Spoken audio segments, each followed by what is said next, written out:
What if I told you that the words you speak every day, those simple, fleeting sounds, carry the power to change your life? Not metaphorically, literally. What if the words you whisper when no one's listening, the ones you shout in frustration, or even the ones you keep buried in your mind, are shaping your reality in ways you've never imagined? Words are not just tools for conversation, they are spells we cast with every breath. From ancient scriptures to modern science, there's a truth that echoes across time: words hold power, real transformative vibrational power. As we journey deeper into this idea, we begin to realize something extraordinary. Words are not just passive instruments for communication. They're active agents in the creation of our world.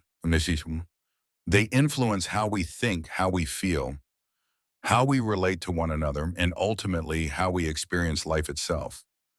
Throughout history, human beings have held language in sacred regard. Words have not simply been seen as practical or utilitarian. In many ancient cultures and belief systems, they were honored as sacred divine even. They were the breath of the ones, the hidden architecture behind reality. Take, for example, ancient religious texts. In the Gospel of John, Christianity opens with a profound declaration. In the beginning was the Word, and the Word was with God, and the Word was God. This isn't just poetic symbolism. It represents a deeply held belief that language spoken or written is not separate from creation. It is creation. It brings into being. It shapes the very fabric of existence. And this isn't unique to Christianity. Across countless traditions, Hinduism, Islam, Judaism, Buddhism, the concept of divine words, sacred mantras, holy texts, and mystical utterances reveals a powerful pattern. Words have always been seen as more than symbolic. They are portals to deeper truths. But even beyond the spiritual, there's something deeply human in our relationship with language. Words allow us to translate the invisible into the visible. Our thoughts, our emotions, our ideas, all abstract and intangible, are given form through language. Words are the bridge that connects our inner worlds to the outer one. Without them, our joys, sorrows, dreams, and fears would remain locked within us, unreachable to anyone else. Think about it. How do you express love? How do you comfort someone in pain? How do you share your dreams, your memories, your purpose? Almost always through words. And yet, for all their beauty, words are not perfect.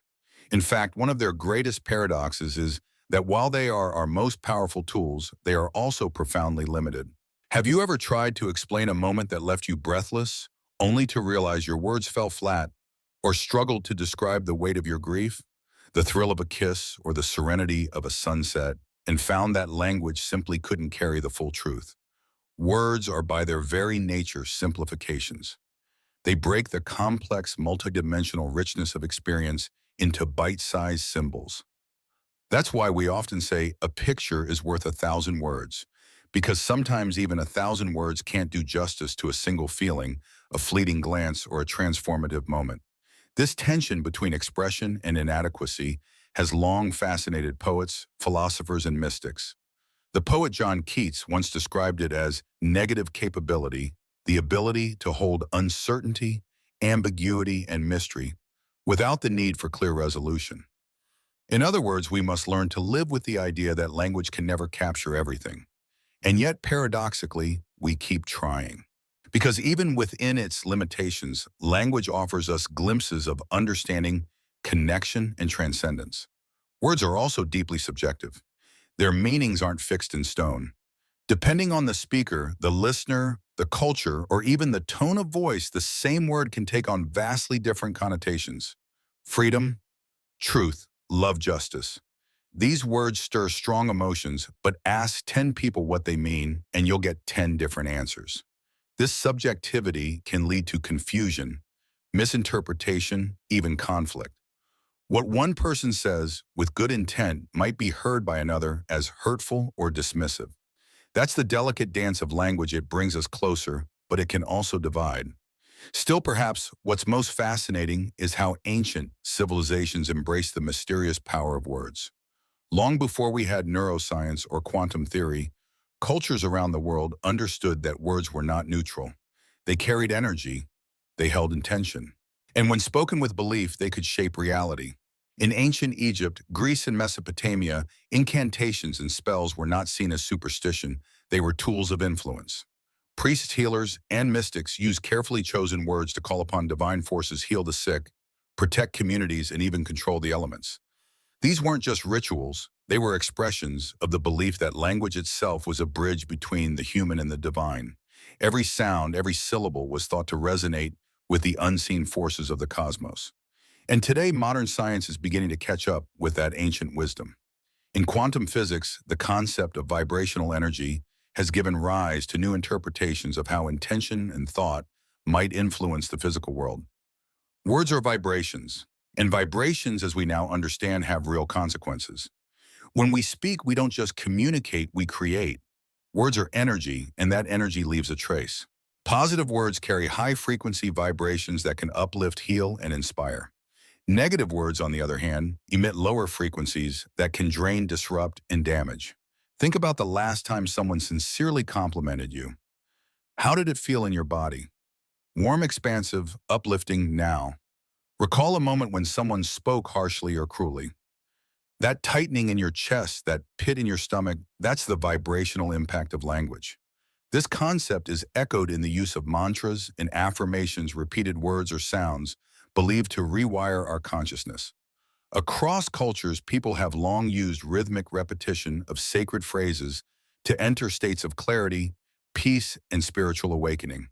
Whether it's Om in Hinduism or Amen in Christianity, these words aren't just placeholders, they're tools of transformation. When we use affirmations, positive, intentional statements, we're not just wishing, we're aligning our internal state with our external reality. We are, in a very real sense, tuning ourselves to a different frequency. This is why mindfulness in speech is not just a moral ideal, it's a spiritual practice. The words we choose don't just reflect who we are, they help shape who we become. When we speak with awareness, we engage in a kind of daily magic, a way of shaping our lives, our relationships, and even the world around us. So what does this mean for us in today's noisy, hyper-connected world? It means we must become stewards of our speech. It means we must pause before we speak. Ask ourselves what energy we're projecting and decide consciously what reality we want to help create. Because every word, every sentence, every conversation carries the seed of transformation. And in a world divided by language, misunderstanding, and noise, perhaps the greatest gift we can offer each other is the mindful use of words. Even with the thousands of languages spoken across the planet, the underlying purpose remains the same: to connect, to understand, to belong. That is the silent hope behind every conversation, every letter, every button, and every story. And maybe, just maybe, when we begin to truly understand the sacred power of words, we'll use them not just to speak, but to heal, to uplift, and to awaken the divine within us all. As we saw earlier, words are not just sounds, they're vessels of energy, meaning, and connection. And perhaps nowhere is this more evident than in how language has shaped human history. From ancient times to our modern age, one thing has remained constant. Effective communication is the foundation of human progress. Across continents and centuries, societies have always recognized the need for a shared language, not just to speak, but to truly understand one another. After all, how do you build a bridge between strangers?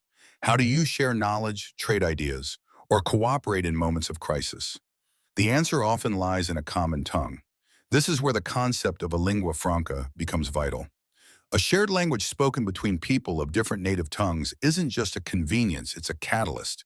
It has allowed different cultures to meet, to exchange not just goods, but dreams, philosophies, and discoveries. In every corner of the world, common languages have played a powerful role in breaking down barriers, enabling collaboration, and helping diverse communities work together toward common goals. A common language becomes a thread that weaves people from different worlds into a single tapestry. It makes space for connection. It allows for mutual problem solving. But its significance goes far deeper than practical function. A shared language is also a vessel of heritage. Through it, we preserve our cultural identity, pass on traditions, and share stories that give our communities meaning. Think about the folk tales you were told as a child, or the wisdom passed down from your grandparents. Without a common language, these stories might vanish into silence. But when shared, they become part of our collective memory, carried forward from one generation to the next, like sacred fire. In this way, language isn't just about what we say, it's about who we are. It anchors us to our history and binds us to others. Through it, we feel a sense of belonging, a connection not only to the present, but to those who came before us and those who will come after. This is why the value of a common language lies not only in communication, but also in cultural continuity. It becomes the invisible thread holding a society together. Through language, we craft a shared narrative. And through that narrative, we find unity in diversity. Now let's take a closer look at how language functions in our day-to-day lives, especially the language we choose to use. In a world often overloaded with jargon, buzzwords, and overcomplicated speech, there is something quietly radical about simplicity and honesty. Simple natural language has a unique power. It doesn't try to impress, it tries to connect. And in doing so, it cuts through confusion and touches something universal in us all. When someone speaks from the heart in clear, honest terms, it resonates. You feel it not just in your ears, but in your gut. This kind of language is not about being plain. It's about being real. The beauty of simplicity is that it transcends barriers, social, cultural, and even emotional. It becomes accessible, relatable, and human. And in moments of misunderstanding or conflict, isn't that what we crave most, to simply be heard, to understand and be understood? In fact, the need for simplicity isn't just an aesthetic preference. It's a practical solution to many of the communication challenges we face today. In a world overflowing with information, sometimes less is more. Overcomplicated language often hides meaning rather than reveals it. It creates distance instead of connection. But when we choose clarity, we create space for dialogue, collaboration, and trust. When people express themselves with sincerity and straightforwardness, they foster an environment of transparency. Walls come down, misunderstandings fade, and in that space, real conversations begin. Cooperation flourishes, understanding deepens. This principle is especially powerful in education, particularly when it comes to teaching children. When children are surrounded by language that is clear, kind, and truthful, they don't just learn to speak, they learn to think. They grasp the core meaning of words, and with it, the values behind those words. They begin to understand the weight of what they say and the effect it can have on others. And this foundation matters, because as they grow, these same children will use language to define themselves, to form relationships, and to shape their future. A childhood built on honest expression gives rise to adults who can communicate with integrity, people who speak not just to be heard, but to connect. Ultimately, simplicity and sincerity in language are not limitations. They are strengths. They are the keys to authentic expression in a world that often confuses complexity with intelligence. And they offer something rare and precious in today's noisy world: clarity. In closing, what have we really learned? That language, whether shared across nations or whispered to a friend, shapes the way we live. That in both its simplicity and its complexity, it holds the power to uplift, to divide, to preserve, and to transform. So let's choose our words with care. Let's value the beauty of simplicity. Let's speak not just to be understood, but to create understanding. Because in the end, every word we say becomes a part of the world we live in.